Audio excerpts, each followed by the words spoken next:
Добар ден, почитувани гледачи, и добродојдовте во нашиот денешен подкаст во кој што ќе зборуваме за една доста актуелна тема, а тоа е психолошката поддршка на лицата кои што боледуваат од мултиплекс склероза.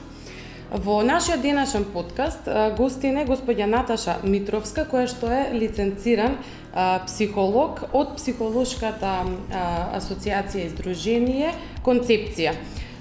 Господја Наташа, накратко да кажеме, што е мултиплекс склерозата, тоа е едно автоимуно заболување кое што го таргетира најчесто нервниот систем, со тоа што дава и низа на симптоми кои што се и манифестации кои што се и физички, меѓутоа може да бидат и ментални, а секако сето тоа како заболување има ефект и врз психолошкото здравје, да речеме, и врз психолошката состојба на овие лица. Ајде кажете ни за почеток какво е вашето искуство со третманот или работата на лицата со мултиплекс склероза? Па, можам да кажам дека работам со лицата заболени од мултипла склероза уште од септември 2020 година како психолог, од Националното здружение за МС. И искуството е на вистина, мислам за сите овие 3,5 години колку работам со нив, искуството е дека ако пред тоа не сме биле сигурни дали е навистина и колку е навистина потребна таа психолошка поддршка, се уверивме, во овие неколку години, дека навистина е не само потребна, туку неопходна психолошката поддршка за овие лица. Колку е значајна и колку им го олеснува животот, со една ваква диагноза. Бидејќи, како што и вие рековте, диагнозата на МС е фактички се работи за хронична прогресивна болест, потенцијално доживотна болест, каде што настанува неспособеност. Може да настане неспособеност, физичка заради различните форми, така.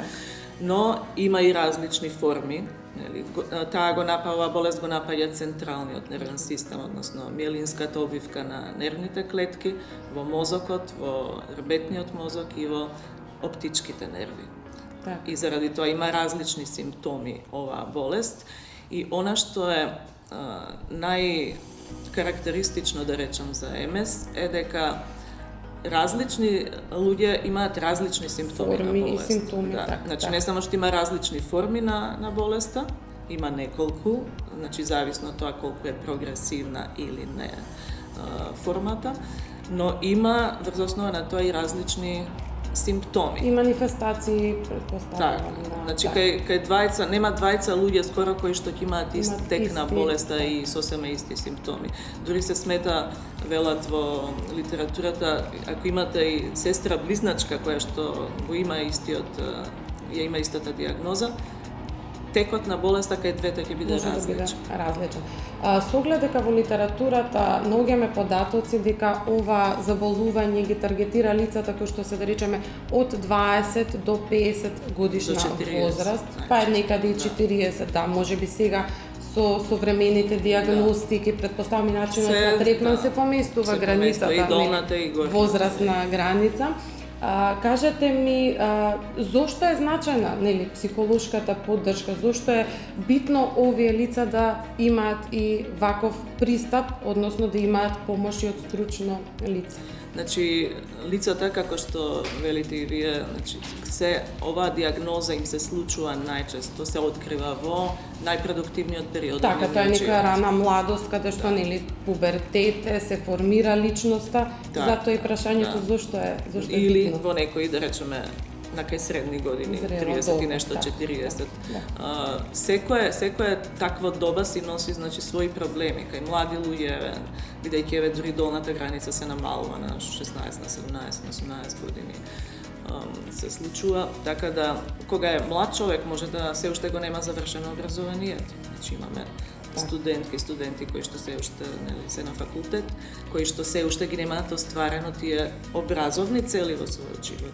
Луѓе кои што се на почеток на својата кариера. Да. Понатаму тоа е период кога луѓето сакаат да создадат свое семејство, репродуктивниот период. Баш го зафаќа и го таргетира тој период каде што лицето и се развива како адолесцент и како млада личност, кога се формира практично личноста.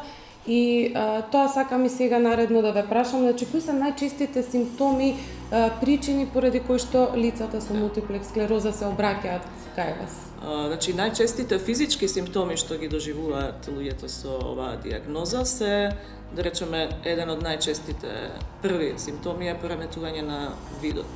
Така. Или слабост, значи се случуваат тие двојни слики, диплопија наречено медицински, може потоа да болки во одредени предели на главата, вртоглавици, губење на пореметување на равнотежата, слабост во мускулите, може да се јави хроничен замор, значи тие се едни од почетните симптоми и сите тие фактички врз основа на тие симптоми почнуваат да ги вршат испитувањата и така се доаѓа до диагнозата.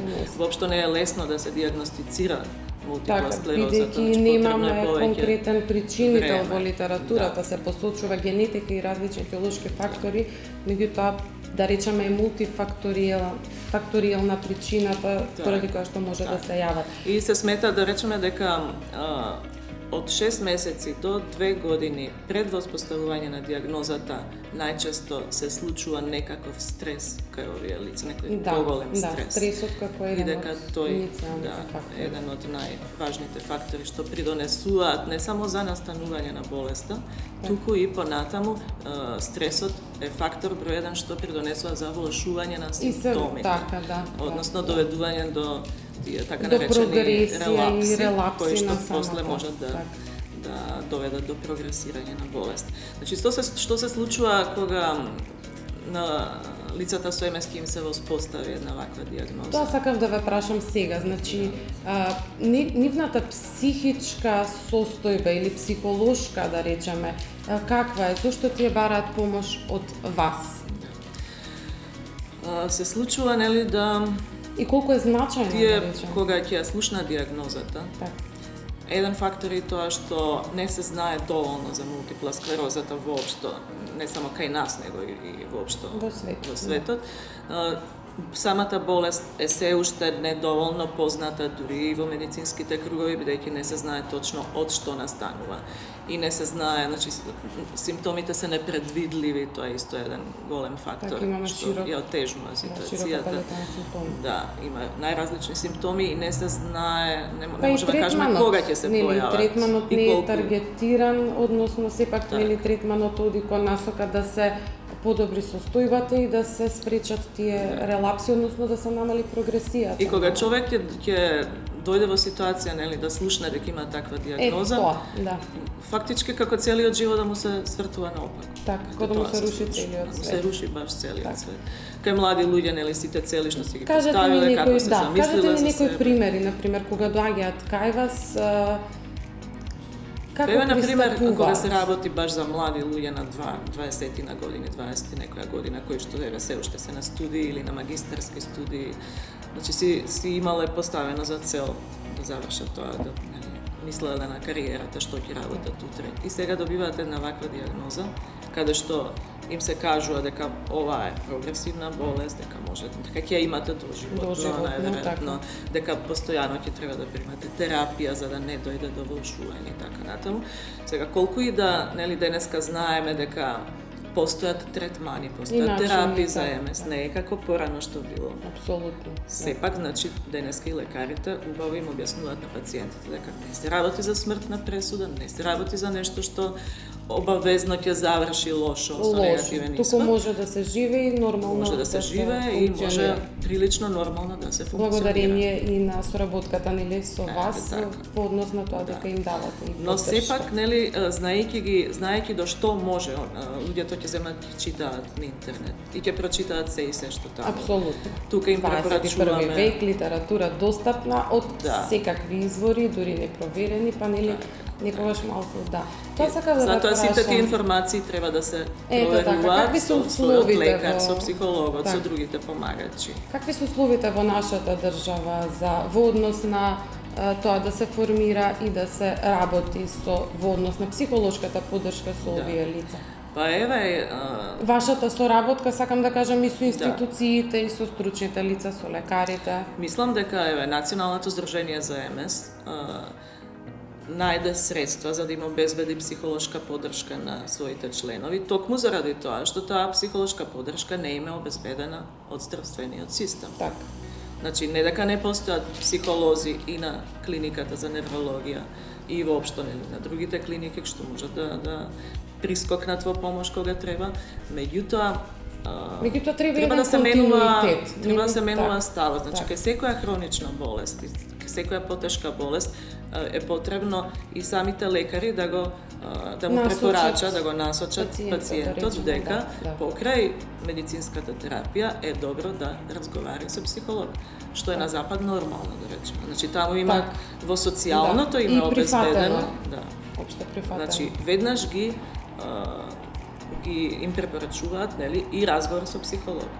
Така. А не само да речеме, мислам дека кај нас се уште во Постои здравството она стигма и бариера, нели, постои кога ќе ви стигма, кажат дека да. треба да одите, да речеме да имате некое психолошко советување и веднаш, да речеме, еве конкретно за лицата со оваа диагноза, тие веќе се соочуваат со еден удар Така. врз сопственото, да речеме, личност, меѓутоа кога ќе ви речат дека треба да одите на психолошко советувалиште, се уште иако сме модерно Така. доба, има стигма, па како јас сега ќе одам, нели најчесто е тоа, одам по психијатри, па сега уште и ова ли ми фали, меѓутоа Сепак е тука добро сме што за да последниве објасниме, години, тоа од така. короната, најмногу од короната наваму, тоа почна да се менува, Ете така. за среќа. Зошто е психолошка Меѓутоа, поддршка? еве, се уште, мислам дека и лекарите до некаде се снебиваат баш заради тоа дека да не ги потресат уште повеќе пациентите ако им кажат дека е добро да одат и на психолог.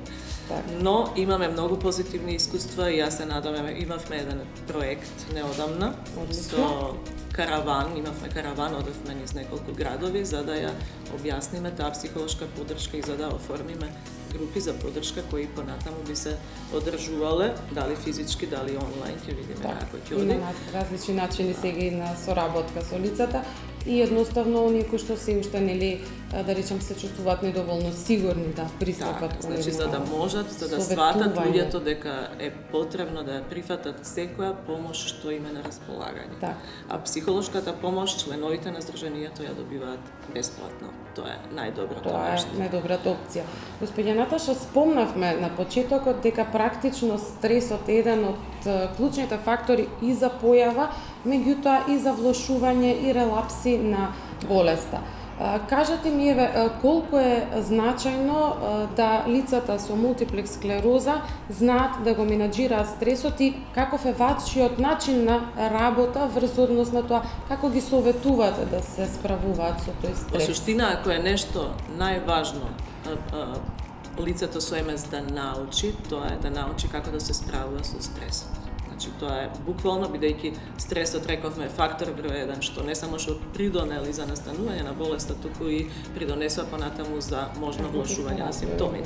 И затоа, значи, целта на психолошката поддршка е токму тоа, да се пронајдат причинителите на стрес, да се идентификуваат што полесно и затоа ние имаме специјални техники, методи, Ете, така, стратегии на кои што ги учиме на клиентите и тие научуваат како полесно да го менаџираат стресот, затоа што ние сите сме изложени на стрес, нели? Не можеме да ги сосема да ги елиминираме сите тоа изворите важи, на да, стрес. дефинитивно Така. во Меѓутоа овде зборуваме за да нема продолжен или интензивен стрес, бидејќи Така. тоа е тој што ќе доведе до влошување. Не некој секојдневен обичен стрес, меѓутоа, нели лицата со МС мораат да И внимаваат. самото сознание за тоа. диагнозата веќе е од еден тип на Точно стресоген така, затоа што фактор. нели рековме им се менува Нели како да целиот прифатат живот. практично, да.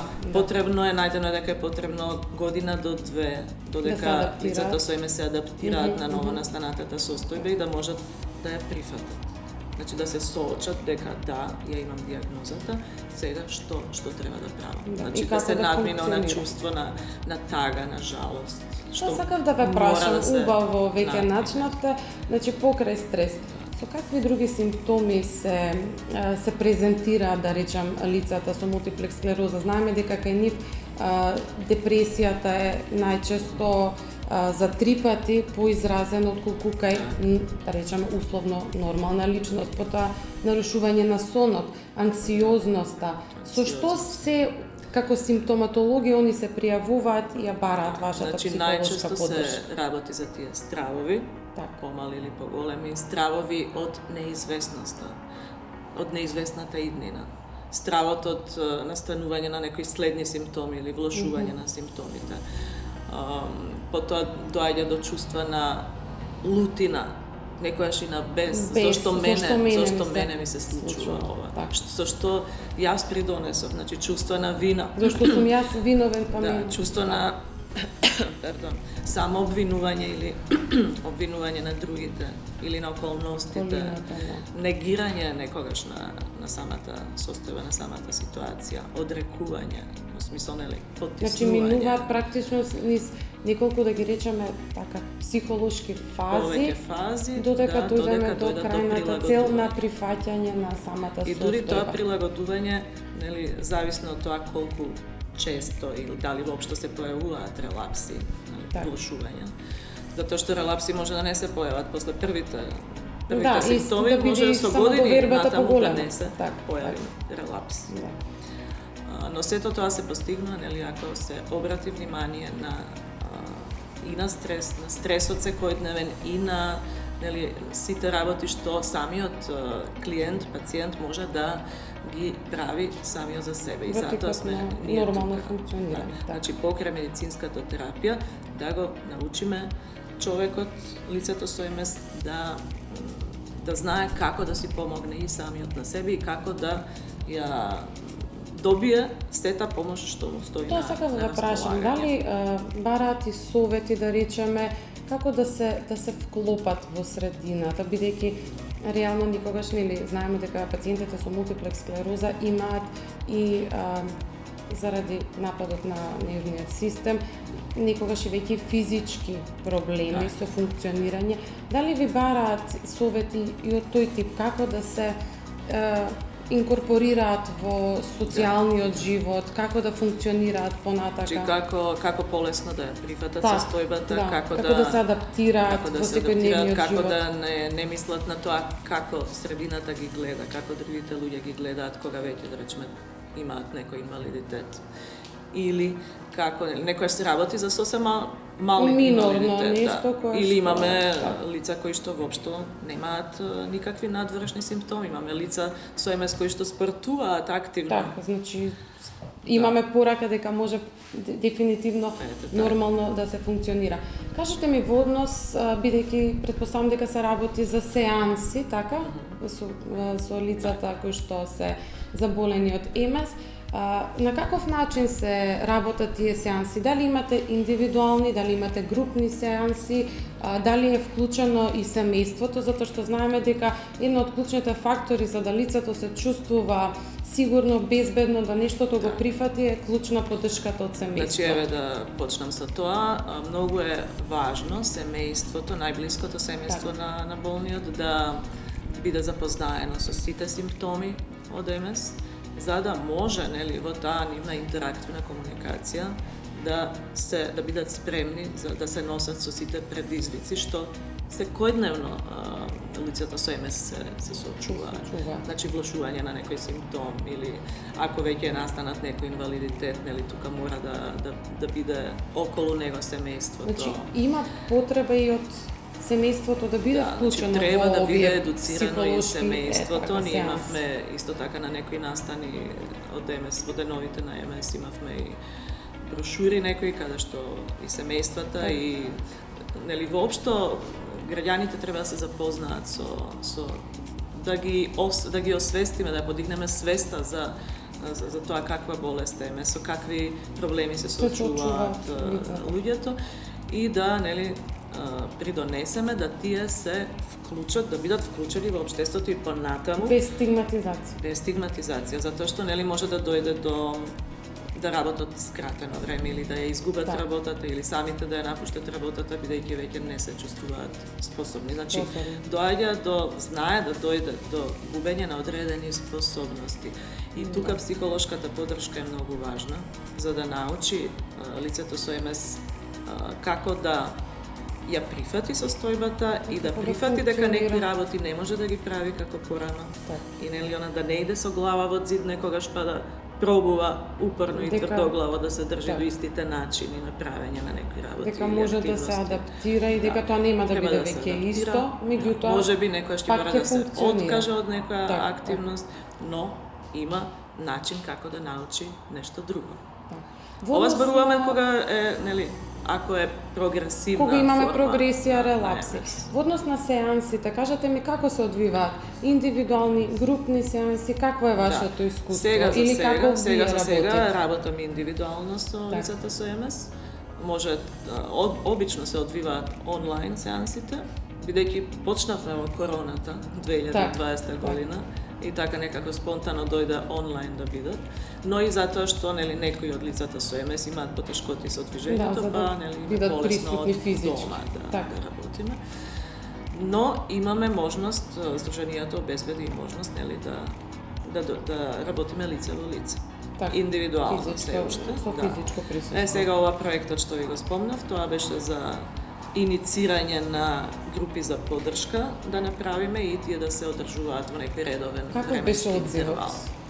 Одзивот беше, да речеме, бројчано не толку голем, меѓутоа интересно беше што во секој од градовите каде што бевме, нели, забележавме дека во помалите градови стигмата е малце поголема, меѓутоа сепак, како да речем, дојдоа оние похрабрите, оние кои што беа многу добри примери за останатите присутни и па и за оние што не се појавија, можеби од разни нивни своји причини. Меѓутоа пример со позитивен пример и како дури луѓе кои што одат со помагало, нели, или со количка, а сепак дојде на настанот и ги кажаа своите искуства и ќе можевме да видиме дека тоа беа едни од најпозитивните луѓе со најпозитивен став кои што умеа да им го пренесат своето искуство на другите луѓе, нели, бидејќи ние најмногу учиме од примери.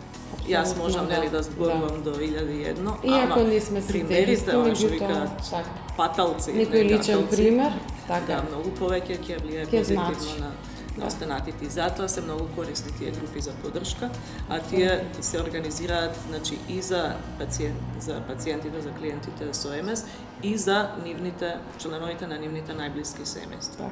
Едно е литературата, нели, кога ја консултираме и што таа ни кажува, меѓутоа дефинитивно личниот контакт, личниот пример е многу значен.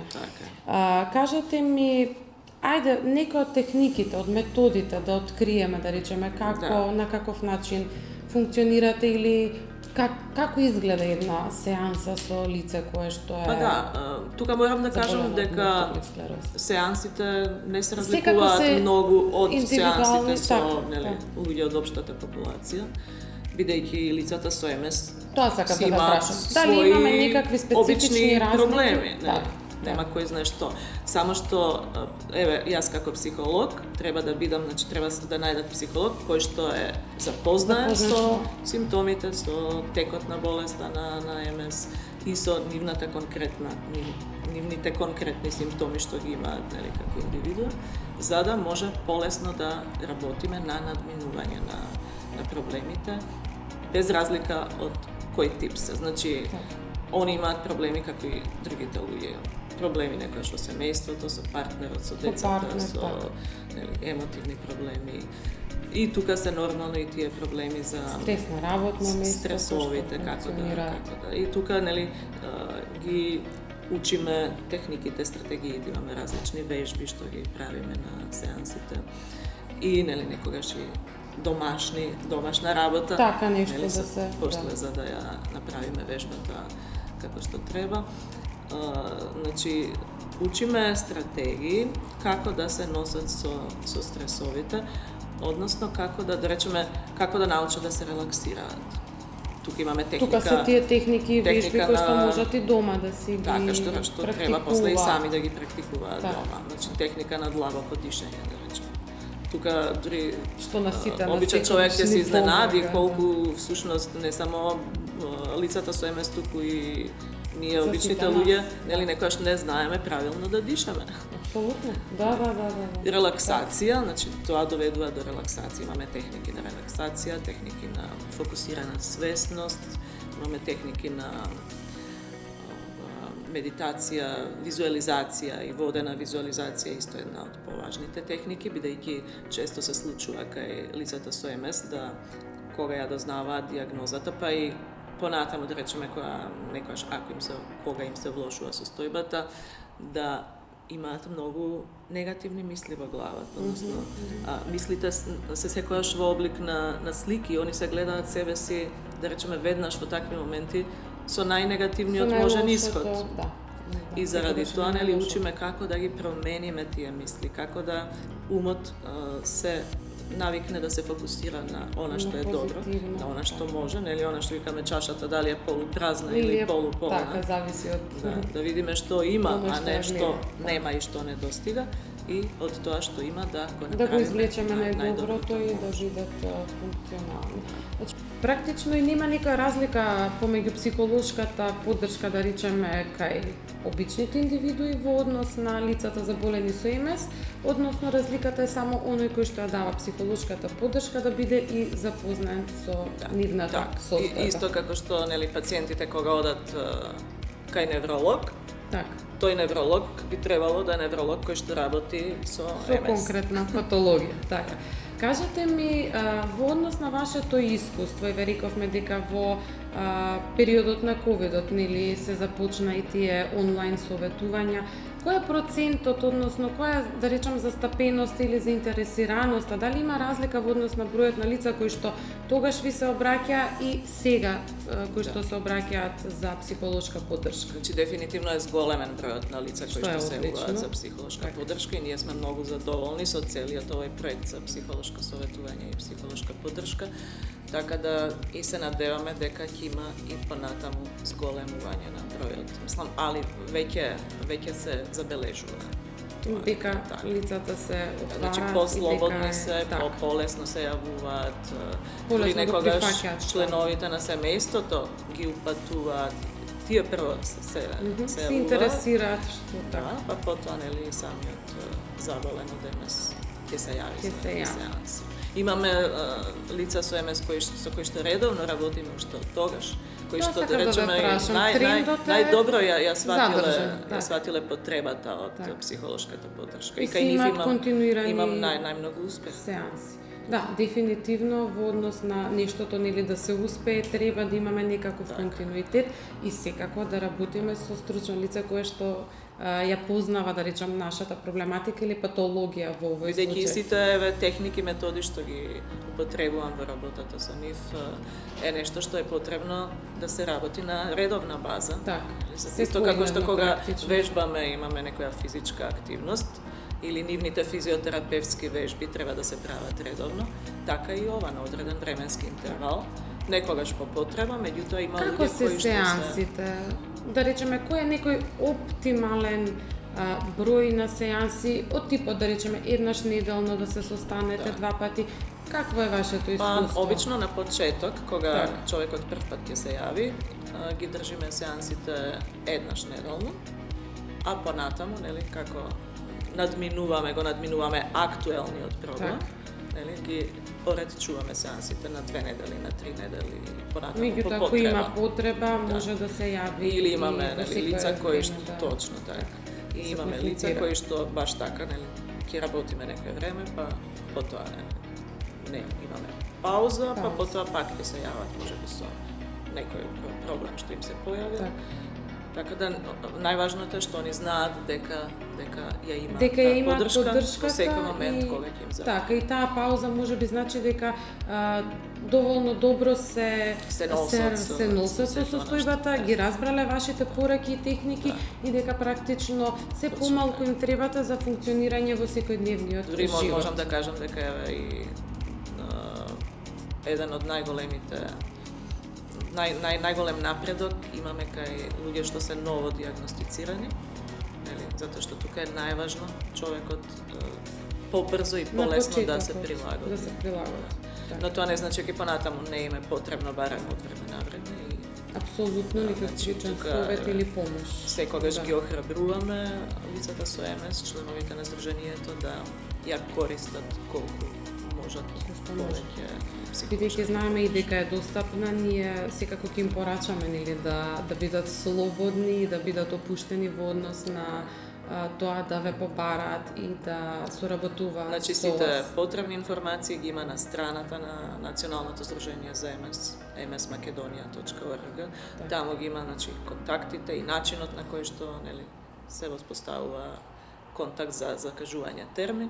И ова психолошко здружение кој што го спомнавме, концепција за да таму стојат фактички податоците за концепција и можат директно да ме контактираат. Така. Ајде и нешто од современиот, да речам, живот, бидејќи веќе знаеме дека можеме се да прочитаме и се ни е достапно, меѓутоа кажавме дека секогаш треба со резерва да ги примаме информациите кои што се достапни, еве конкретно на интернет, и спомнавте и вие, луѓето читаат најразлични симптоми, меѓутоа не секогаш тоа оди така како што е напишано, секој е индивидуален. Би сакала да ве прашам, еве општо, секојдневно веќе се потенцира тоа дека практично колку е подобра и стабилна, да речем, нашата психолошка состојба, ние практично даваме и некој благодет и можеме да ги контролираме, условно речено, состојбите на нашето тело во однос на физичко здравје и симптоми, односно, еве нешто накратко за онаа конекција од ваша стручна гледна точка ум-тело. Да, тоа е една од темите што јас сум ги работела во моето советувалиште, нели, како едукативна дејност на семинари, предавања и така натаму, како нашите мисли влијаат на телото. Значи, тука е веќе докажано, особено последниве години, тоа е многу актуелно насекаде, дека во суштина целиот стрес и дури и оние болести што не сме ги сметале дека настануваат од стрес, сега се доаѓа до заклучок дека во 90 и повеќе посто се има зачеток во некои стресови, дали од поново време пред да се случи диагнозата или од претходно, дали е некој акутен или акумулиран стрес кој што ефектира. Како тоа се случува, фактички, нели, она што го спомнав пред малку. Со дишењето, со техниките, мислите, тоа сакам да ни го објасните накратко. Нашите мисли се во форма на слики, само што ние не го забележуваме тоа, бидејќи многу брзо се случува. За секоја мисла ние имаме слика и со таа слика се делува на подсвест, на подсвесниот ум. Од подсвесниот ум ги создава емоциите, соодветни на тоа што го гледаме во умот, на тоа што го мислиме, и потоа тие емоции делуваат физиолошки. Значи се лечат одредени ензими, одредени хормони на стрес, нели така натаму, и почнуваат да прават одредена штета во нашето тело. Или бенефит. Или бенефит, нормално, ако се тоа позитивни мисли. Тоа е и целта на психолошкото советување со овие лица, особено, нели, воопшто со лица со хронични болести.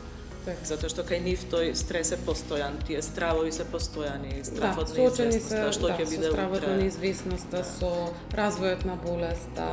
И затоа тука сакаме, нели, да делуваме најмногу и докажано е дека колку имаме попозитивни мисли, колку имаме попозитивен став, колку повеќе учествуваме во сопственото лекување, нели, кога имаме таква болест. Активни да бидеме.